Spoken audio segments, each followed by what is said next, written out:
Hello and welcome. This is Microsoft Flight Simulator, and today I would like to talk to you about something that I've been asked not so much here on the channel but more in my private life, and that is, what time do pilots and cabin crew actually arrive at the airport, and what do you do before the flight to prepare for the journey ahead. So let me take you through a flight preparation like we do it every single day, and hopefully that will answer some of your questions. Okay, without further ado, let's get started. So let's imagine you are a pilot and today you have a flight. So flight preparation actually starts a long time before the first passenger arrives at the gate. When you get up in the morning, the first thing you need to ask yourself, am I fit to fly today? And this may seem trivial, but this is actually very important and something that we get specifically trained on, at least in my company. So the question you need to ask yourself, am I fit? Did I have enough rest? Do I feel ready to take charge of an aircraft? Is there anything happening in your private life that may affect your ability to concentrate? Some people go through a divorce, others may just have had a death in the family. These are all things you need to consider before you decide to put on your uniform. And again, you may think this is trivial, but it is not. At least in my company, if you are not 100% sure you're fit to fly, they would rather have you at home than in the cockpit of an airliner. So you do this short self-assessment in the morning, and if you're happy, you think, yep, I'm absolutely ready to go, then of course there's nothing from stopping you to get ready. Have a shower, put your uniform on, and make sure you get something nice to eat. Have a breakfast, or if it's lunchtime, have a nice lunch, something healthy, not too heavy, something that keeps you filled and hopefully doesn't make you sleepy. And then you drive to the airport. You need to arrive roughly 1.5, maybe 2 hours before departure. This depends on the company and what type of flight you perform. Long haul flights is usually a bit longer, short haul flights it's a bit shorter. Once you've parked up your car in the staff car park, you make your way through the terminal through security, just like the passengers as well. And then from there, you walk to the crew room. And this is where the flight preparation as such really starts. So these days, all crews, including cabin crew, have iPads. We have all gone paperless, and I think pretty much any airline I know of has gone paperless. So all the information you require is on your iPad or your tablet if it's a different make. It is the main way for the company to communicate with us, and of course for us to communicate with the company. So at my company, we get into the crew room, we take out the iPad, we plug it in, and that will automatically scan everything that's on the iPad, making sure you have everything up to date. So all pieces of software and all applications are at the latest version and are up to date.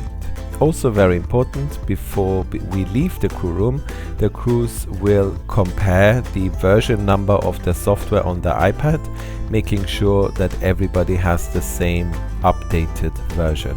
Otherwise we would have conflicting messages, and we don't need that on the aircraft. When the system makes sure that all our apps are up to date, it will also download all our flights for the day in the form of a summary. So these summaries are the first page we are presented with, and they give us things like the flight numbers, the aircraft registration, the number of passengers, if we have any animals on board, etc., etc. So all the most important information just on one page to make us familiar with what we are doing today. After that, we open the so-called flight preparation software, and this is where we are going to spend most of our time. So the first thing I always check, and I think that's what most of my colleagues do as well, is the aircraft status. Now every aircraft has a so-called logbook, and whenever something goes wrong on an aircraft or a crew notices something, they write this into the logbook. The logbook is digital, as you can imagine. It's immediately transferred to our company.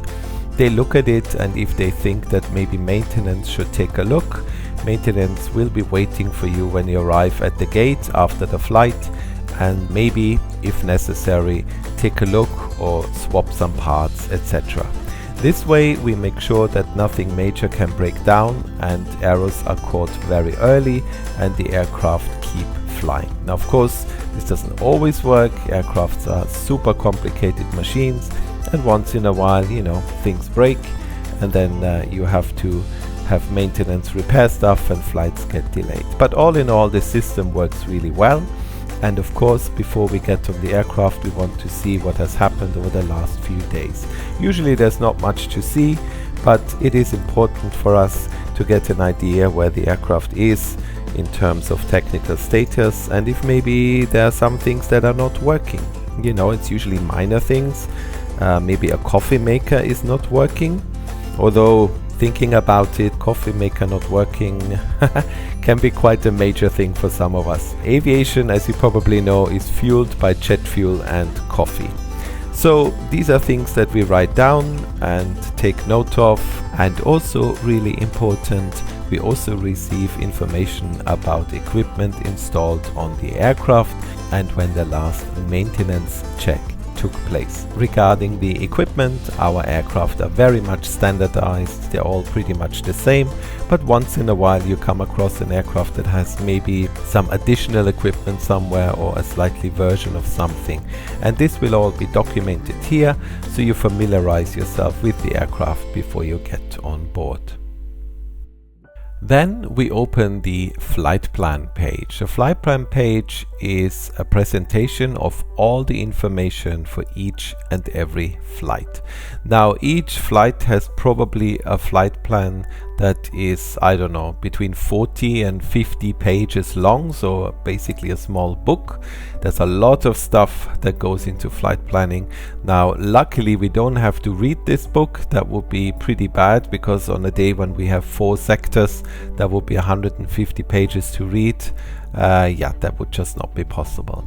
So the system will give us a summary of all the important things that are actually relevant to us, but just in case we want anything else, it's all there on the iPad, and we can go into each and every chapter and take a closer look. So for you as the pilot, one of the most important things to look at is, of course, the weather. The first weather we look at is the so-called en route weather, so the weather we encounter whilst flying our route. We look at charts that tell us if there's any turbulence, maybe any icing, maybe there's a jet stream somewhere. We also look at the altitude of the tropopause. That can also be very important to us. Flying just underneath the tropopause can sometimes lead to turbulence, even though there's no turbulence forecasted as such. So this is the first thing you should be looking at, and I usually take some notes to make sure I write down everything that is important. Next, of course, we look at the weather at the destination and the departure airport. This is important for obvious reasons. If you arrive at an airport and there's a big storm, maybe some thunderstorms forecast, that is going to be a very different approach than at an airport where there's blue skies and no wind. So this is important information. If you notice quite strong winds, you look at where the wind exactly is coming from, compare it to the runways. Is this a crosswind, a headwind, maybe even some tailwind? You write everything down, make sure you take everything into account. For example, is the runway going to be wet or dry? You look at the temperature and the dew point. Are they very close together? Sometimes there's only 1 degree difference. This could mean that visibility is impaired because there's going to be a lot of moisture in the air. So we look at all these things for both departure and arrival. But not only that, we also look at all the big airports along the route. Because if something goes wrong, let's say a passenger gets sick, we need to divert and land. And you don't want to turn towards an airport and then find out that actually that airport has really bad weather. So before we even get onto the aircraft, we take a look at all the airports along the route, at least the biggest and most important ones, and that way we can already discount certain airports if we see the weather is just not good enough to land there in case of an emergency.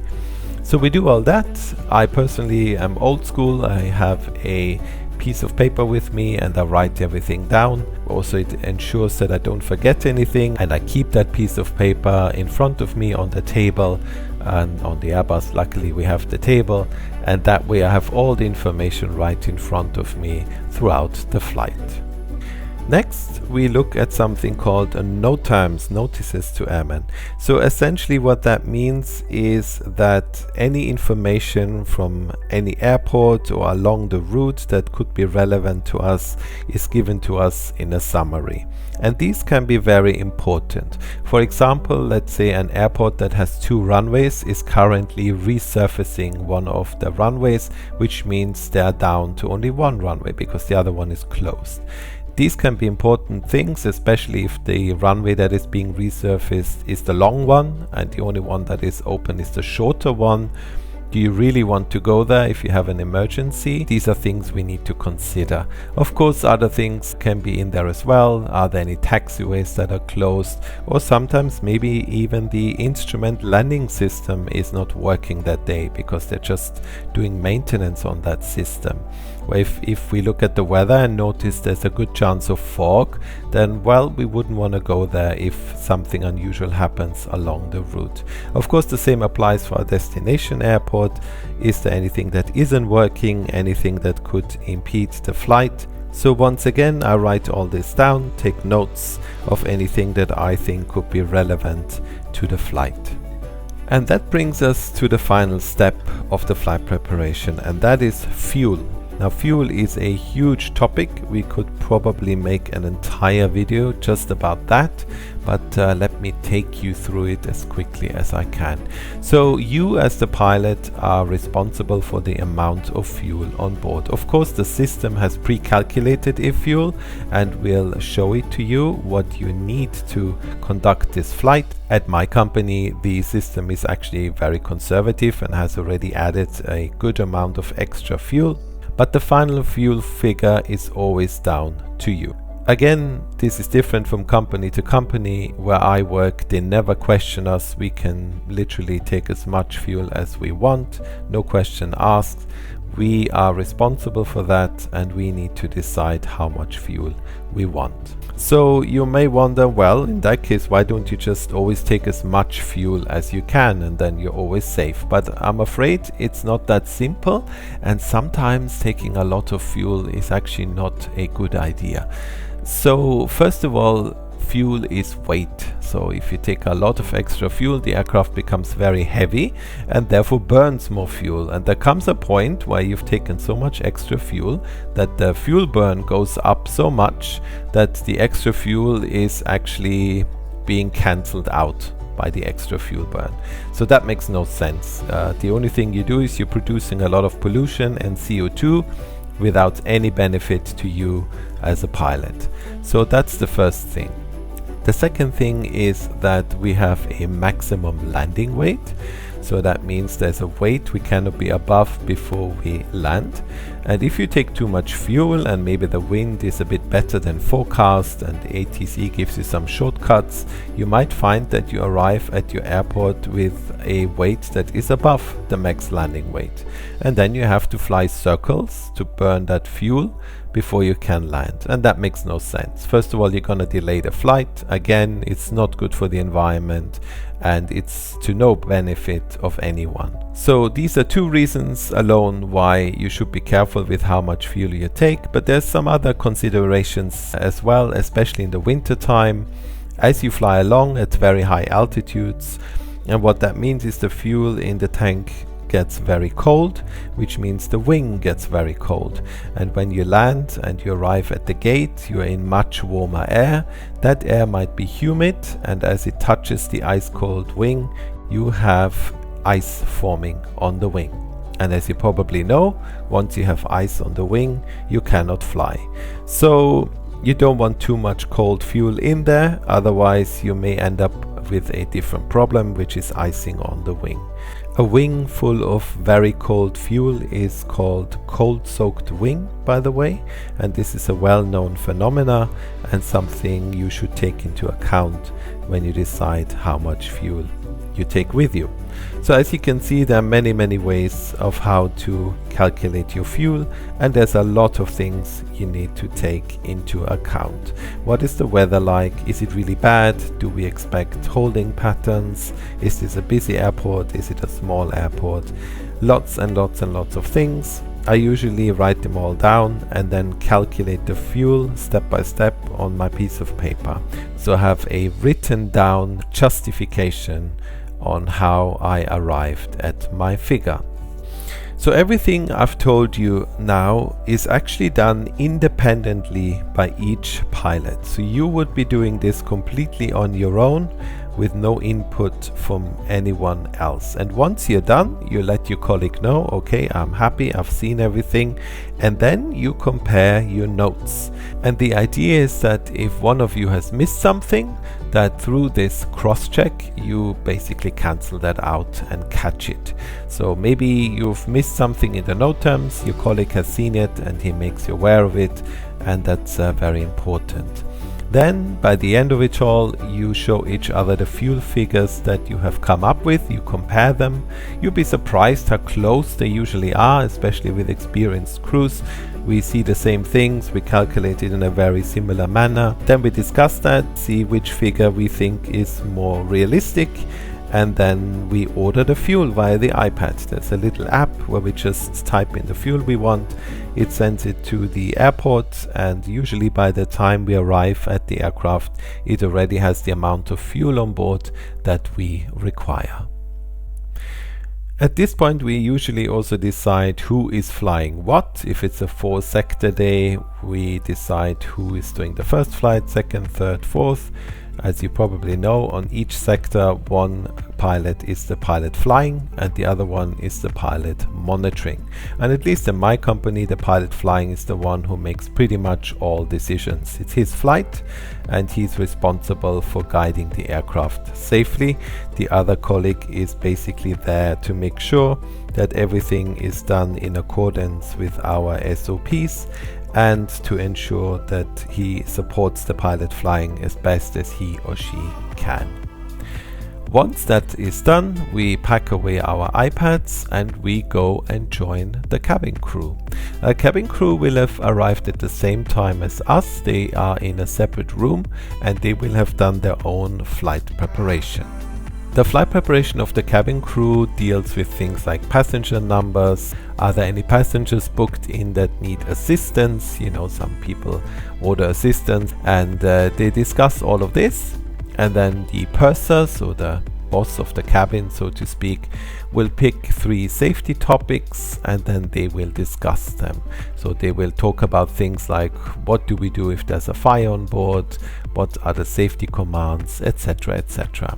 And they do this before every single flight, and this is just to refresh their memory, making sure that if something goes wrong, they know exactly what to do in a timely manner. We will then join the cabin crew.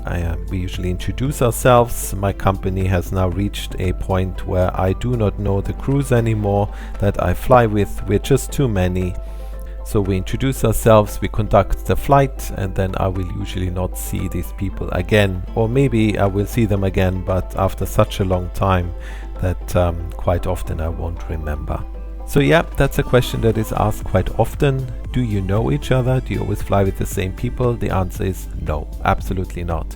Most of the time I have never seen these people and I'm probably not gonna see them again for a very long time. Now I've been in my company for a very long time, And so over the years I've gotten to know some people, I've made friends with some of my colleagues, we meet outside of the company, and of course if I fly with those it's a different experience, but on a day-to-day basis I'm not really all that familiar with my fellow crew members. So once we've introduced ourselves, we then brief the crew on everything that is relevant. Now obviously they're not interested in our fuel calculations or anything like that, so what we talk about is things that don't work in the cabin. So for example, the coffee maker, if one of them isn't working, they need to know about that. We brief them on any kind of turbulence along the route, when we expect that, at what time. We also brief them on weather at the destination. Is it going to be a bumpy approach or a smooth one? Maybe there's thick fog and we need to perform an auto land. This is important for the cabin crew to know. So all these things we discuss, and once we have done all of that, we go through the flight times, and usually we ask them if there are any questions, anything they want to discuss. Usually it's a no, but once in a while something crops up. And once we're all happy that we've discussed everything, we make our way to the aircraft. If the aircraft is parked at a remote stand, we'll be taken there by the crew bus, and if it's at the gate, then usually we actually walk through the terminal and board the aircraft through the air bridge. And that is where the flight preparation as such ends. I've actually done a video that starts exactly from this point. I don't know if you remember, it's called How to Correctly Power Up an A320. And this video starts exactly at the point where we arrive at the aircraft. So this is what it looks like if you are a pilot to prepare for a commercial flight. We do all of this before each and every flight, and of course we discuss each and every sector. So if we have a 4-sector day, then we need to do all of what I've just explained to you for each and every sector, write everything down, so that we're fully prepared for the day. Of course things can change, sometimes weather changes, sometimes we get updates to our flight plan, so you need to be flexible, but all this is done via the iPad. We get a notification and then we need to readjust certain things, so it can be busy, but generally I have to say these systems work really well. It's a well-oiled machine, and usually whatever you have prepared at the beginning of the day is valid throughout the day. And that is the end of that. Different video today, but I've been asked this question so many times, I thought I'll just make a video about it. And hopefully this will answer that question. I hope you have a better understanding of what happens before you actually enter the aircraft. Of course, there's lots of other things as well. The cabin crew does lots of checks on the aircraft. We do a lot of checks on the aircraft. We don't just show up and say, okay, bring the passengers. That would be nice, but it's not that easy. So, okay, with that, I will bring this video to an end. Again, thanks so much for watching. I hope you enjoyed it, and I look forward to seeing you in the next one. Until then, all the best. Bye bye.